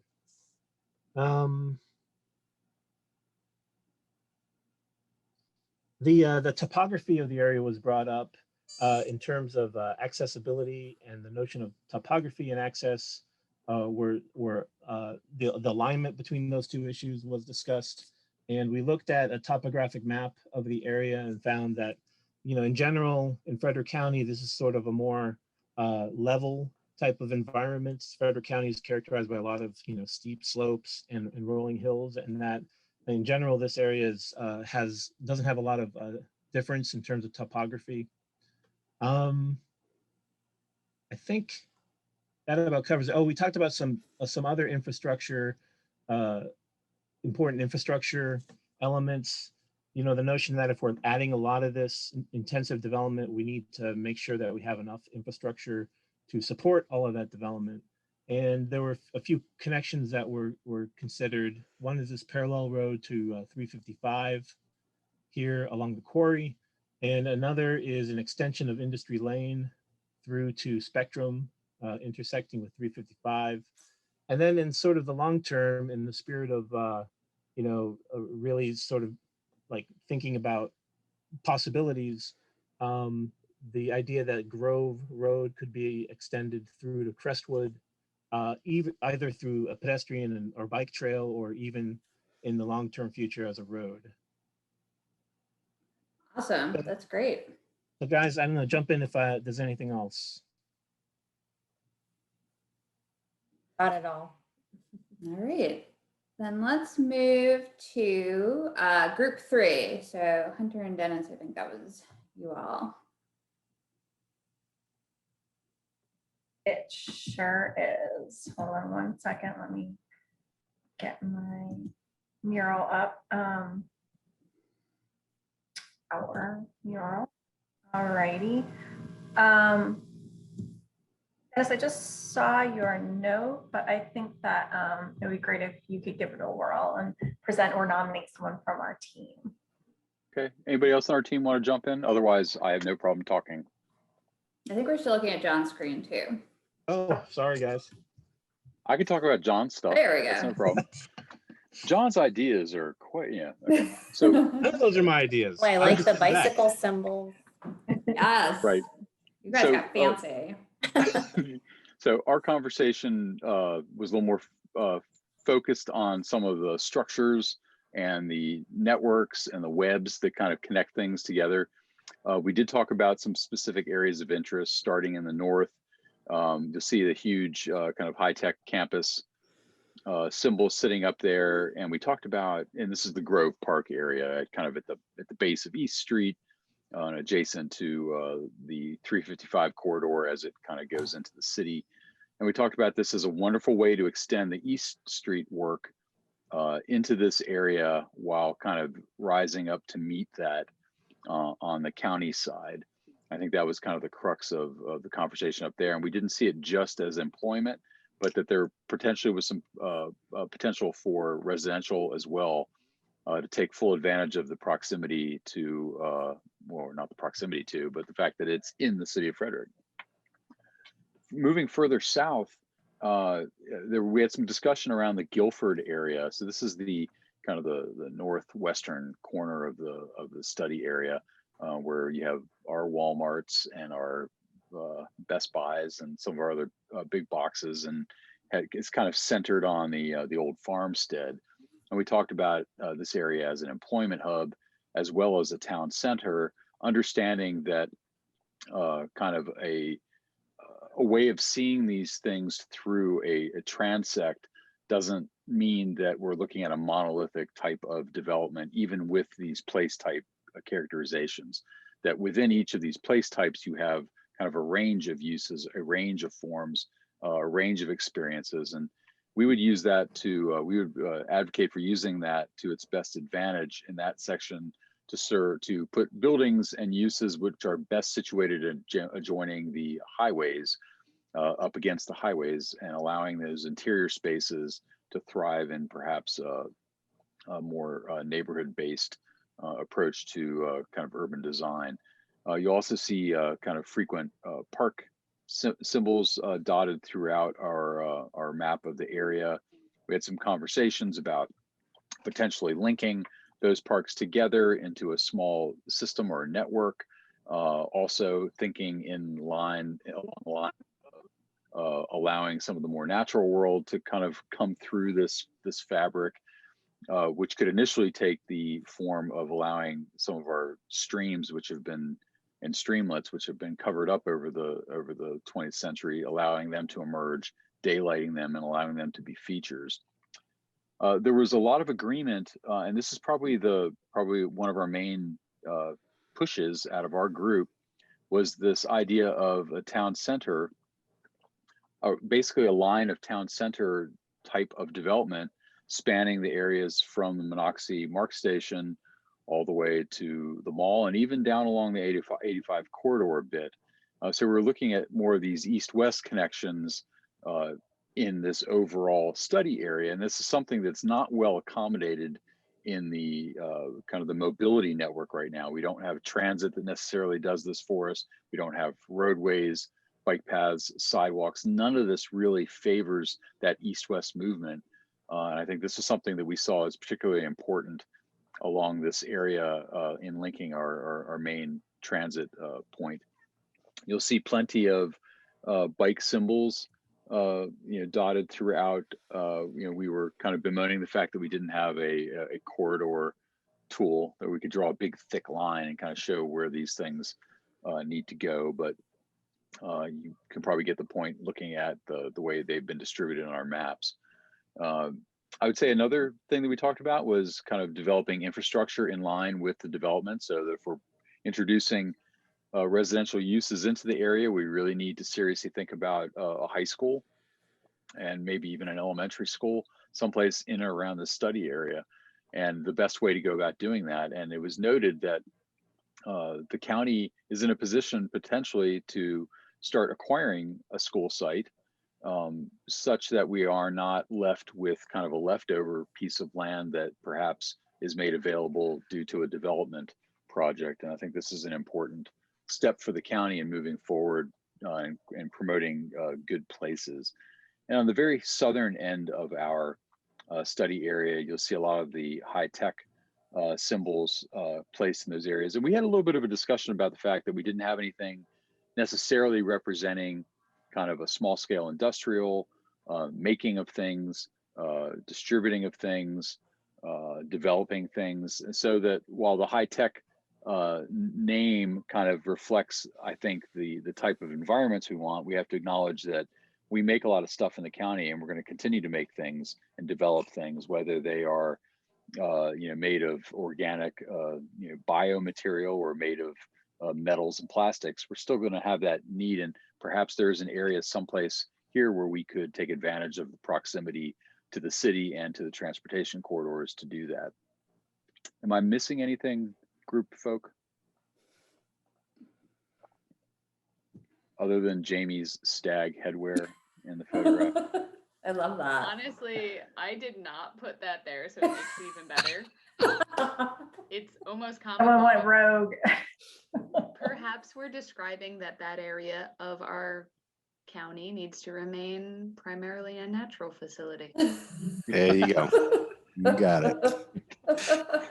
I I made think a one, comment that we can remove this for our I- final. I just had one comment to add to it, and that is this idea of, do we want a kind of a formal visibility to our high-tech area? Is this something where FITCI and other organization could be built together to kind of make this a magnet area for doing technology work and attracting new technology company area? Yes. Excellent. Well, thank you, group 2. I mean 3. Sorry, I'm group 2. So I'm gonna put ours up on the screen. Okay, and are you able to see my map? Yep. Great. Okay, and Mark, you want to take it away? Sure. Okay, so if we could zoom up closer to the downtown area. So I'll just go from kind of top to bottom. So, we wanted to go and recognize that downtown Frederick is the first and original town center here. And if we could scroll down a little bit towards the mall, the kind of second magnet here, if you will, would be the town center over the mall, and that these two have a play on each other in between the corridors. And so, the idea is that you have these two high points, these two high density points, and then they go and kind of transition themselves down. And we wanted to go and do that very specifically because we wanted to go, downtown Frederick is unique in that there is a very well-defined edge. That you're going into the downtown, and we wanted to go and be respectful of that and maintain it. So what you'll see over there, there's more kind of residential area that's right up against the downtown. In the area of the Brickworks, we did go and want to acknowledge the fact that the Brickworks does have a very high degree of developability there, but that the areas in between downtown is kind of made at a lower density. When you get down towards Lotes Park, we recognize the fact that Lotes Park is always going to remain a park because of the fact that it's got a deed restriction on it. And that could be a very good connector between the county park system and the city park system, if there was a way to go and maybe either bridge over or tunnel through underneath I-70. And then we looked at the Arundel branch as kind of this new green space that ran through the middle of this new higher density development. So you've got high density residential, another high density town center area closer to the center of the triangle, reaching that apex point at the mall. And then that this new green space would complement those high densities and allow there to be some breathing space for these new residence and employment areas. We did want to acknowledge that there is a, for lack of a better term, there is an HT over there over the existing kind of industrial zone in the back. We wanted to maintain that because there is a lack of that type of use in the county and the city, and that could be in time enhanced to have additional high-tech development in there. As you go further down, we left the high point of it being the mall, in that that was the largest area for redevelopment, and then put more of that high density residential closer to the station area. So it's not, we didn't immediately come off the station and go to the highest density. We wanted to kind of ramp up towards the mall area. And then when you get down to the southern end of the planning area, again, maintaining that that employment zone, the high tech corridors here, as well as and refresh my memory. What was the E again? The E is the employment. Employment. The additional employment area that kind of complements what's going on there right now. We also have additional parks and green space along the Monocacy. We felt that was really important, as well as trying to go and maintain that that buffer to the Monocacy battlefield. And then we had a lot of other conversations as well. If we're going to go and have this level of density in the plan area, we need to make sure that it maintains a high level of sustainability. So there was discussion about eco district requirements for allowing this type of density. It has to be sustainable. The street grids that go in there have to be have a high level of tree canopy, that the stormwater management is taken care of in a way that is also makes for good open space within the plan. That we need to go and if this plan is going to be successful, we can't just have this be policy driven. It also needs to have a change in the regulations right after this plan is adopted, so that these ideas can then become implemented through the regulatory process. I think I got everything. Anybody else in the group want to go and chime in? I think that was great. Thank you. All right, Kate, off to your group. All right, so we did not, I did not actually designate a spokesperson, so I'm gonna jump in. I know I had good note takers. Are you guys seeing my screen? Yes. Okay. Yep. And please group jump in, but I'm gonna start with some big picture concepts. I think that what was really interesting is the first thing we did was put all the green on the map and really recognize that there's an existing kind of green infrastructure out there, and wanted to, as much as possible, recognize it, make sure that it's a key feature that is built upon. And one of the comments that was raised is the fact that with climate change, with loss of habitat, what our wildlife does, they go to the water. So you almost need to kind of strengthen the extent of your river buffers, if you will, as you further urbanize. So that was a key concept. So what you're seeing is a lot of the existing green, but then we also wanted to figure out how we pull more of it in, particularly at the major town center, which is at the Francis Scott Key Mall and the Mark Center. So wanting to kind of have almost this green necklace in and around kind of all of these areas. But let me go up to the top and we'll work our way down. Similar to some of the other groups, or maybe a little bit different, we actually were on the fence between a multifamily neighborhood and a town center right up here in Grove Park.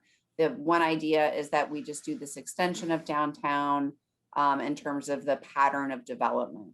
As we cross over 70, we really saw this area as kind of retaining a more non-residential type of uses. So as an employment hub, recognizing that the industrial won't change, but noticing that there will still be some infill residential in and around that area, but probably the least amount of some of the other areas. As we move further down, I think where we also couldn't totally come to consensus was between a high-tech campus and multifamily residential in redeveloping this whole area. And I think that's, you know, I don't know if anybody else wants to speak to it, but we kind of recognize we need people there.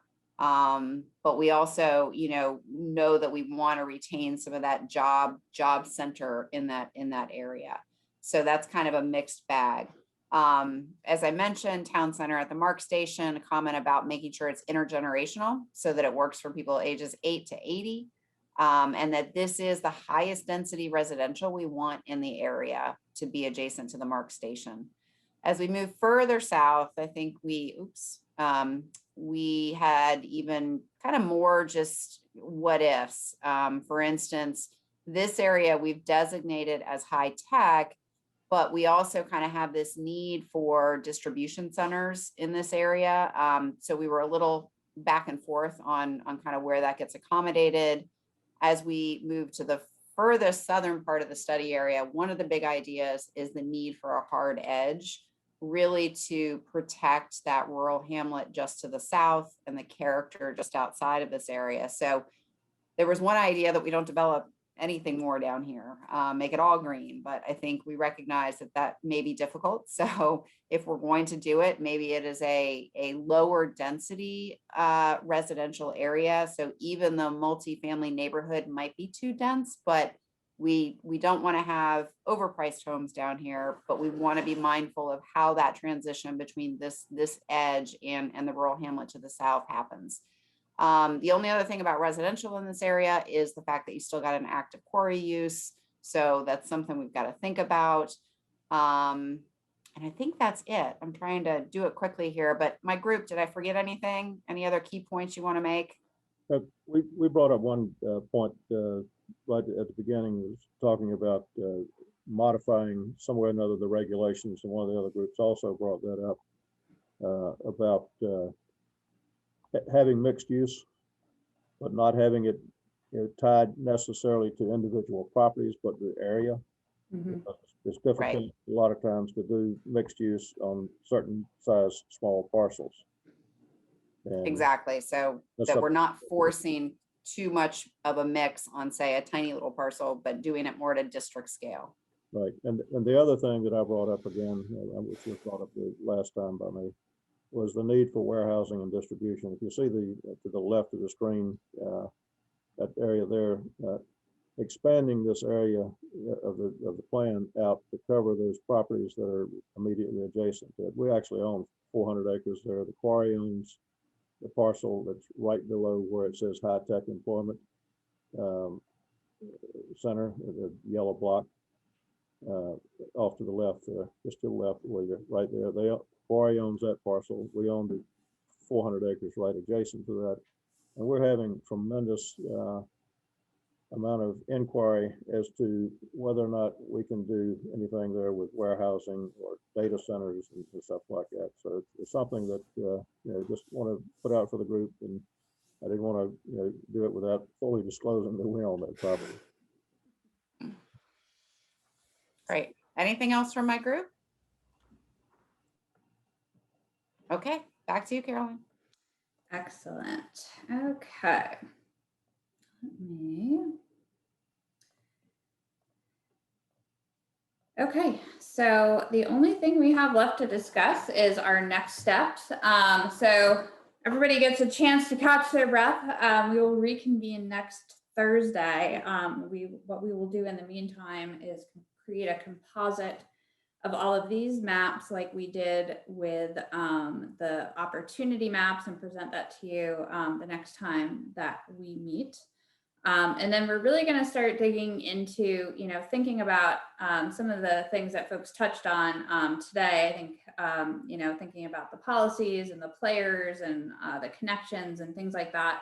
that need to be in place to really start realizing some of the vision for the future.